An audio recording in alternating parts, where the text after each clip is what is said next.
Gotta get that thumbnail. Hello friends and welcome back to my channel. My name is Sheila and I am so happy, so delighted that you have decided to join me for this video where I am doing a huge book haul of all the books that I've acquired, received, purchased during the month of December. Before we move any further, make sure to subscribe to this channel if you have not already. This channel is turning into a very bookish channel. Lots of reading vlogs, book hauls, reviews, but also planning and productivity videos and just general day in the life vlogs because that is my life. Books, work, planning, all the fun things. Without further ado, let's start! Okay, so I have a big pile of books in front of me.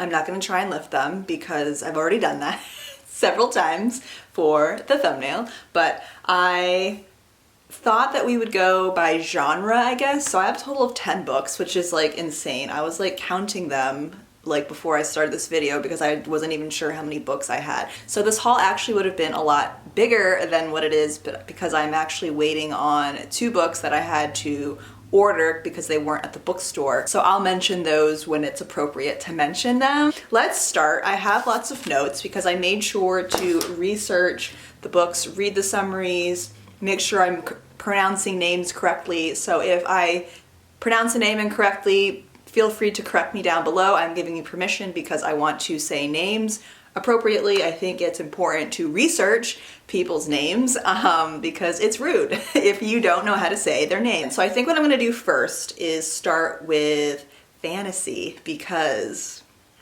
if you're new around here, then you probably don't know that I've never really gotten into fantasy. That is definitely one of my 2021 goals, is to read more fantasy books and read more fantasy series. I guess the closest thing to fantasy that I've read is Game of Thrones. That's kind of been the gateway into fantasy for me. I've only read the first book of Game of Thrones, BTW, and obviously watched the series, but I think I really enjoyed that, and I also like Supernatural and Vampire Diaries, so I'm definitely into fantasy and stuff like that, but I don't know, this going into 2021, this will be an exploration of what particular fantasy I really enjoyed. Let me know down below what your favorite fantasy is, and we can actually just dive in. So there's no particular order, but actually just the size of the books and how I've laid them out. So we'll start with fantasy. I have 4 books, so let's just start with what's on top, which I'm super excited to share.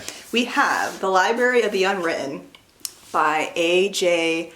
Hackwith. So this is actually part of a series called Hell's Library, and once I realized it was part of a series, I got super excited because the second book has archives in the title, and if you don't know, I'm an archivist. I've worked in a library, I've worked in Rare Book Library, I work in archives right now, and I love books about books. I am going to be reading tons of books about books in 2021, so get excited. But I thought this just jumped out of me because it had library in the title, and then I read the description and was like, okay, this is a good way for me to enter into the realm of fantasy because I love this. So basically, there's a library. The Library of the Unwritten is a library where books that are not unfinished books end up. So there's this world where books are not finished by their authors, and the stories and the characters end up in this library, and then there are librarians there that have to manage those stories and those characters, and it follows the story of Claire, who is the head librarian of the Unwritten Wing, and her job day to day is, repairing books, organizing books, typical library duties, but in this world, she also has to make sure to keep track of any characters and make sure they're staying put, because characters can kind of escape the library, and that's what happens in this book.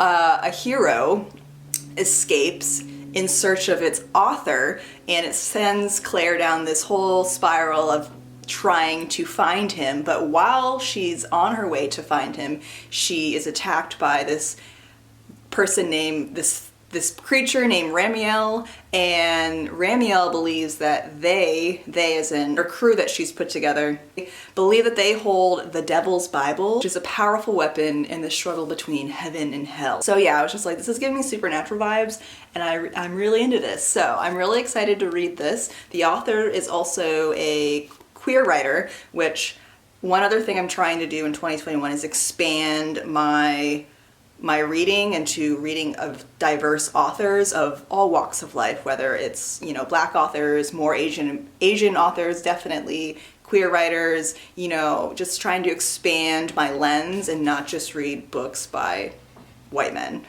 So really excited for this one.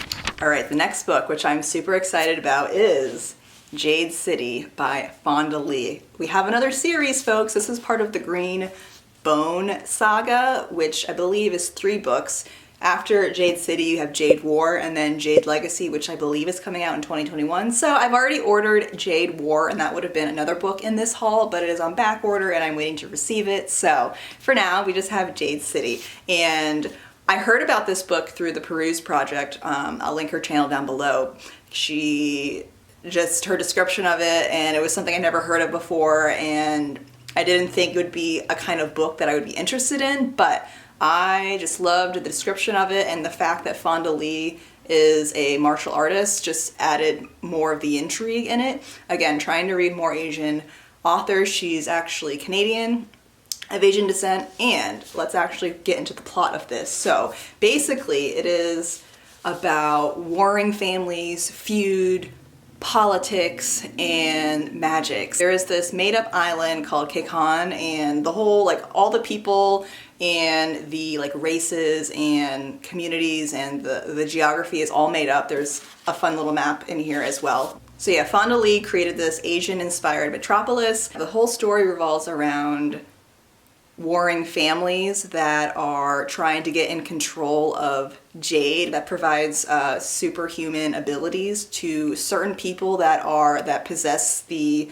ability to kind of take on the power. So not everyone can take on the superpowers that the Jade gives them. It's only certain types of people, but there are 2 warring families in there. Basically, it's like a clan feud, and they're trying to gain control over the jade industry. So you have like a gangster, Godfather vibe, but it's set in an Asian-inspired metropolis, and I just love that. And I was watching a video of Fonda Lee describing the book, and basically she said she wanted to write a book that she wanted to read because she couldn't find anything that was that had elements of Asian history, martial arts, magic, warring families. I feel like a lot of like gangster movies and books are based on like Italian families and, you know, just basically white families. So I think Fonda Lee was, 1, amazing for thinking that there was a gap to fill, and 2, actually writing a series. And I actually already started reading this, and I'm loving it so far. I'm definitely going to be doing a reading vlog with that, so definitely subscribe if you want to tag along for me as I read this book and the entire series. I'd love to have you join the community and follow along my reading journeys. So the next book is 1Q84 by Haruki Murakami, this is actually a translation from the Japanese text, and I had not heard of this book until I went to the bookstore with my partner George, and he was like, you should get this book. And I was like, I have no idea what this book is. So then I read the description on Goodreads and was like, okay, it's kind of a dystopian, very similar to George Orwell. It follows the main character named Aomami, who finds herself basically in a parallel universe, which is called 1Q84. And the Q stands for question mark because this realm that she's in is just a constant question, like, where are we? What are we doing? Like, what is going on? And in this realm, she meets an inspiring writer named Tango. So it kind of follows their story of meeting and, you know, how their relationship develops. It follows also along the people that they meet in this realm, which I think will be super interesting because there's like a religious cult. What else is there? This follows kind of the people they meet in this realm who are all a little bit strange, quirky, and have their own stories to bring to the table. So this is actually going to be a big challenge for me because it is over 1,000 pages. I don't think I've ever read a book that was that long, so this will be kind of my like challenge book for 2021. I also wanted to make sure that the book was going to be readable for me and enjoyable, so I did read like the first few pages and was like, all right, I like this writing style. And it started out with the character in a taxi, and I guess she's, you know, driving, and she probably ends up in the realm. So I was like, okay, I like the writing, I like how it's starting out, and George recommended it, and also George wanted to read it too. So I was like, all right,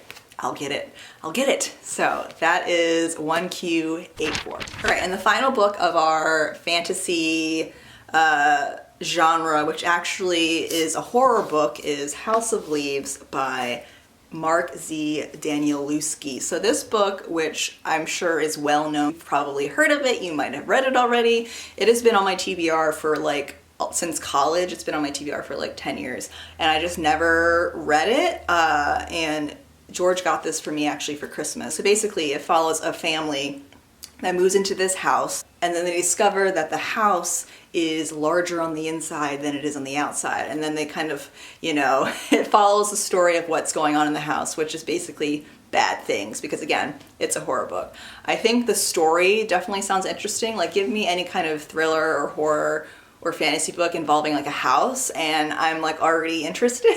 But I think the other interesting thing about this is kind of the history of the book itself, not just the story, but the book, because it actually started out as like paper notes, you know, like kind of like a scrapbook, and then there's a pretty big cult following of House of Leaves and stuff like that. So I think just the history of the book and how it came to be is really interesting, that I'll probably dive into when I read this. And the other interesting thing that really intrigued me when I heard about this book was just kind of the text itself, because you have like, you know, this weird like white space and just like, so I think, you know, it started out as like sheets of paper that were written like that, and then it finally became like an actual published book later on, which I think is super interesting. So I'm excited to have this on my bookshelf. I think it's also another great book to just have a copy of, because it's different, it's unique, and it's definitely something that would stir up conversations. Definitely like a coffee table book if you ever have friends over in a safe, you know, environment whenever we get to that point.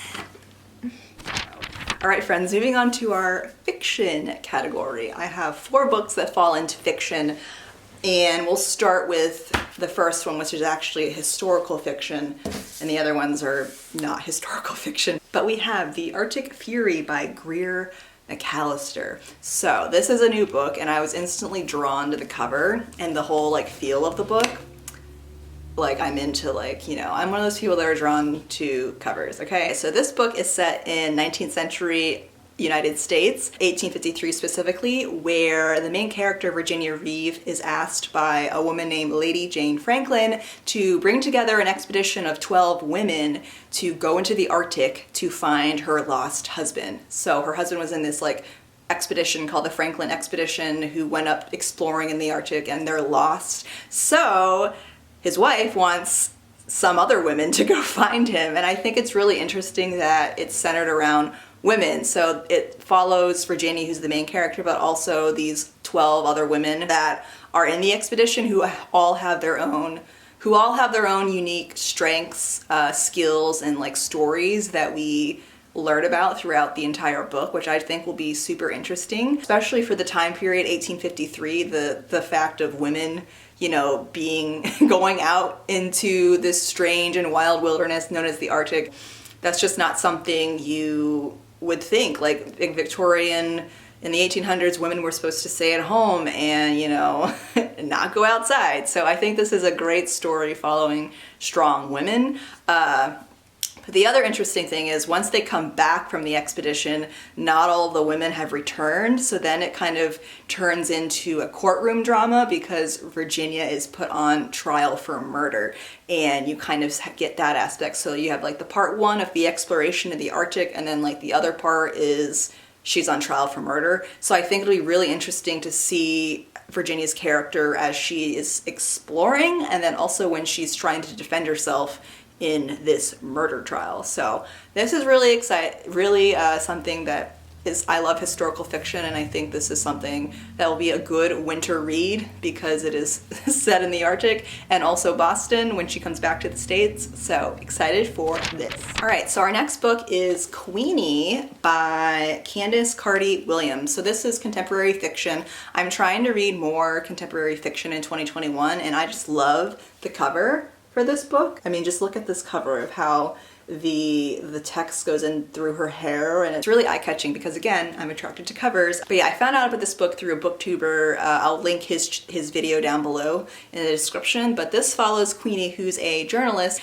and she just had like this terrible breakup with her boyfriend, and is, you know, as one does after a messy breakup, is they try to find joy and comfort in basically anything that, you know, is presenting itself to her. So that's kind of where the story starts off. And basically the whole like story, I guess, is Queenie's search for meaning and like her purpose in life after just, you know, I thought my purpose was in this relationship and I don't have any meaning, like what's the point of life anymore type of thing. So it's really kind of a quest on self-discovery. But I think the other interesting is that it explores living in a multicultural setting because Queenie does have a Jamaican British family, and that's something I identify with in the sense that I, you know, have a Chinese background, but I'm clearly American. So I think it'll be really interesting to see how Queenie like moves through life, you know, in this dual cultural environment that she grows up in. But yeah, I'm super excited to read this one. I think it'll be like a lighthearted, fun read. I read like the first page or so, and it just seems like something to get you in a good mood, have a little LOL, you know, and just explore. So excited for that one. All right, so our next book, which actually is classified as a mystery fiction, is The Vanishing Half by Britt Bennett. So this came out in 2020, and I've been hearing from a lot of you folks that you enjoyed it. I've just been seeing it everywhere, and I was like, and then once I actually read the summary, I was like, okay, need to read this. So this follows two twins who are living in two different worlds, a black world and a white world. So the book kind of follows the timeline of them growing up in the 1950s all the way up through the 1990s when they had their own daughters, and they grew up in a small black community and ran away at the age of 16, and then basically they separate as sisters, and one ends up staying in the small black community with her black daughter, and the other one ends up in California living in this white community, and she actually passes for white, and she's married to a white man who has no idea that she is black or anything about her past. And then the story kind of also follows how their daughters intersect and what could happen, you know, when that happens. So the fact that the one twin is living in California and is passing as white and is basically taken on this white identity is really interesting to me. As a person that's multiracial, that's incredibly interesting, and I really want to explore that through this book. But yeah, the book follows family story. You have the whole family dynamic. You have themes of race, gender, and identity, all things that I'm super interested in. And I'm just really interested to see how the two twins, you know, how they separate and how they kind of meet again. I will keep you guys up to date on this. I'll probably definitely do a reading vlog on this book because it's something that I will have a lot to say on. All right, our final fiction book is actually a children's literature classic, The Secret Garden. I talked about this book in one of my Vlogmas videos. I'll link it down below or up here because basically, I was watching a reading vlog from Morgan Long, who talked about wanting to read like a magical child's book during Christmas to kind of get into that like magic of being a kid again, and that just really touched me and was like, okay, I need that in my life. I need to find a children's literature book to have that kind of moment to kind of, you know, be to kind of reconnect with childhood Sheila. And I saw this at the bookstore, and the cover is gorgeous. I was instantly drawn to it and decided to pick it up. So it's The Secret Garden by Frances Hodgson Burnett, and it was originally published in 1912. So it's a rather old classic book. It follows the story of this girl named Mary Lennox who returns home to England from India. She was living in India with her parents who had just passed away. They both passed away from cholera, and she's sent home to live with her uncle because she needs somebody to live with. She has the trauma of her parents who died, but she also didn't have a very good relationship with her parents. They neglected her and were very mean to her. So then she's thrust back into England from this different world and is forced to like adapt and live with her uncle in this big mansion. So one thing I'm really interested in to see how the author writes about India and how how that experience of living in India affects Mary, who is from England. I think, you know, in the early 1900s we had colonialism, and the whole history of Britain colonizing India is just very fascinating. So I'm really interested to kind of see how the author writes about that and just kind of dissect that a little bit and bring that up in conversation, because it's really important when you're reading, especially older books, to kind of see the historical context of the author and the time period they're living in and where they draw their experience and writing from. Mary is living in this mansion, and then she's having a terrible time adjusting, and then she finds this walled garden that's locked in the backyard, which is basically the secret garden. Okay, so my battery just died and I had to get up to change my battery, and my foot was completely asleep, so I just had to readjust, but we're back. Right, she finds this garden that is walled and locked and finds intrigue in that, and then she starts hearing sobs throughout the large mansion, her uncle's mansion that she's living in, and, you know, basically she finds this secret garden, hence the title, and we kind of follow that story of what she finds in there. And it's also a coming of age story as we follow Mary, who's this like, sounds like very bratty, rude girl who, you know, matures a little bit. So this will be a nice little magical read for me to read when I want to feel like a child. I will definitely do a reading vlog with this book, so stay tuned for that. All right, friends, so we've made it through fiction, and our last category is memoirs. I have two memoirs, both by Asians. Go Asians. And actually, the first one I'll talk about is called Saigon, a misfits memoir of great books, punk rock, and the fight to fit in by Phuc Tran. I actually also talked about this book in another vlog because I picked up this book and The Secret Garden together and just did like a mini haul, but I figured I'd include it in this video because it's a December haul, and just to, again, talk about this book, give it more publicity. But basically it's about Phuc, who immigrates to the United States from Vietnam in 1975, right after the Vietnam War. He immigrates here with his family. He's a child at that point, and he moves to this small little town in central Pennsylvania, which is near and dear to me because I grew up in central Pennsylvania. He actually lands in Carlisle, Pennsylvania, which is like 40 minutes from where I went to grad school. So I'm really interested to see how he describes Carlisle and just like Pennsylvania in general, because you have like Philly and Pittsburgh, which are very, you know, urban centers of the state, but like all in the middle is just a whole different world, as the 2020 election might have shown you. But yeah, it just follows his story of adjusting to life in America, feeling isolated and obviously different for being Asian and immigrant, probably can't speak that well of English, and it also follows how he finds belonging and comfort in literature and punk rock music, which also I love that fact that he finds comfort in music because I really identify with that. Finding kind of a music scene in my teens and early 20s, college years, is when I really felt like I belonged and was accepted by a group, because that's all we want to feel as humans, is accepted, loved, and part of something. So this is really, this is a book that I'm definitely excited to read. I definitely want to read 1, more books by Asians, but 2, I think memoirs will be great for me to read, to just see how other people have grown up and found their place in the world. So excited for this. All right, so our final book is actually a illustrated memoir, aka a teen graphic novel, called Almost American Girl by Robin Ha. So I actually saw this book on NPR's Best Books of 2020 list. I'll link that down below, and was drawn to the cover and the author's name. Her last name, Ha, is actually my mom's middle name, but my mom goes by Ha, so I thought that was really interesting. But this follows Robin, the author, because it is a memoir, who was born in Korea. She moved from, well, she didn't really move. She initially traveled from Seoul to Huntsville, Alabama, and it was supposed to be just a trip, and then it turns into a permanent relocation. So it really is about Robin's transition from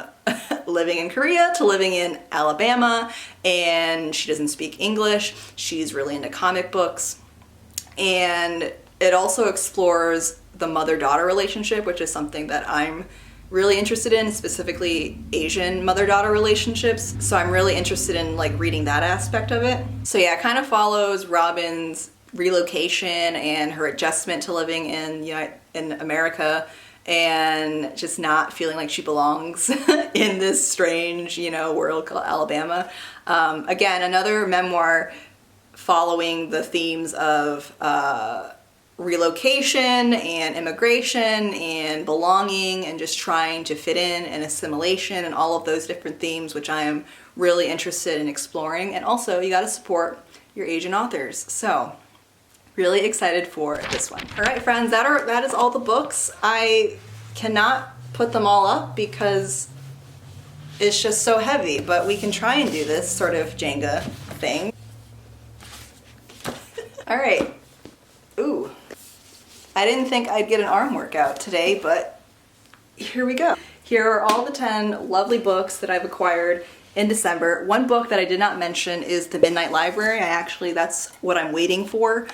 It's actually the book I wanted to read the most out of all of these, and it's still on back order, so I'll get that one day, but I'm really excited to read that book by Matthew Haig. Again, a book about books. So I hope you enjoyed this book haul. Make sure to let me know down below what new books you've acquired this month or what you're currently reading. I'm actually currently reading, as I've already said, Jade City by Fonda Lee, and I'm super excited to read this, dive in, and do a reading vlog around it. So if you want to stick around for more book hauls, reviews, reading vlogs, and just more bookish content, make sure to subscribe and hit the bell for notifications so you don't miss another video. So with that said, make sure to like this video if you haven't already, subscribe if you haven't already, and I will see you in the next video. Bye!